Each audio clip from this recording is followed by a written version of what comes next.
and lower the fighting ability of the immune system, of the cellular immune system, towards all microbes.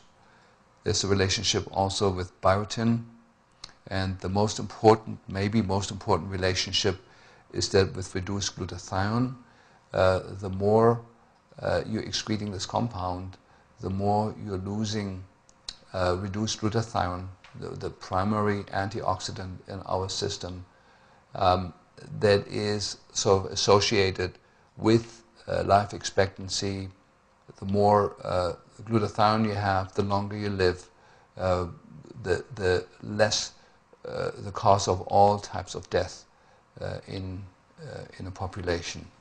And so glutathione is today really like the holy grail in our medicine, and having found a reason why Lyme patients have low glutathione, and a simple fixable reason, is a fantastic advance in our field.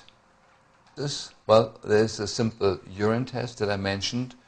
It costs a little over $50, and it's called the KPU urine test. It's still the old term that's used for that. And we like to do this as a 24-hour urine collection. We're adding 1,000 milligrams of ascorbic acid to the collection container that preserves this compound in the urine. And we wrap the urine container that we use with aluminum foil, because the compound is also light sensitive and may disappear when the collection is contaminated with sunlight or daylight. So this is just a little clinical tip for this. It takes usually about 3 weeks to get the results back. When the levels are elevated, and depending on how much they are elevated, we then proceed to treat this condition.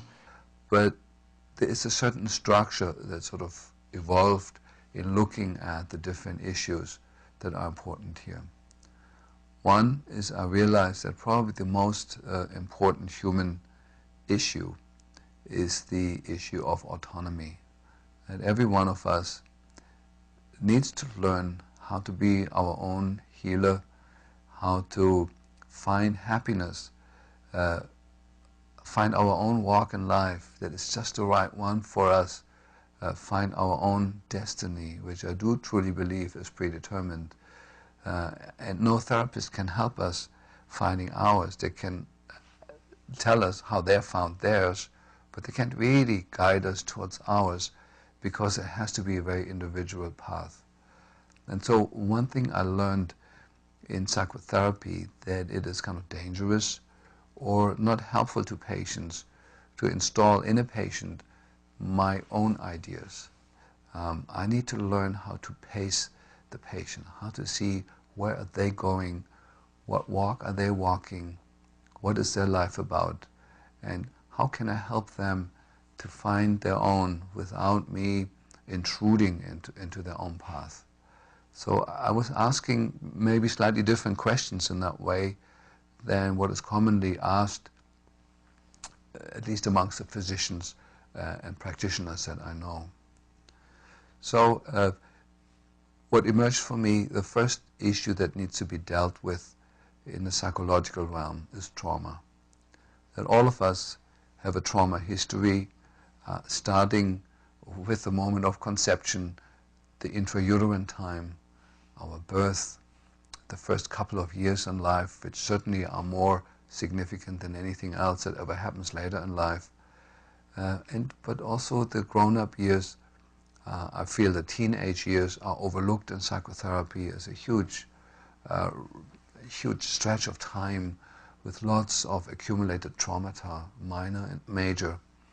And every trauma leaves a distortion behind in the way we're thinking, the way we're perceiving the world, our attitudes, our beliefs that form around that. And by revisiting a trauma in gentle ways and reconstructing what actually really happened and reperceiving it, reprocessing it, as Francine Shapiro calls it, allows the brain to function in new ways, in different ways, in more liberated ways, leading the client or the patient to have more autonomy over their future decisions. They will be healthier and better.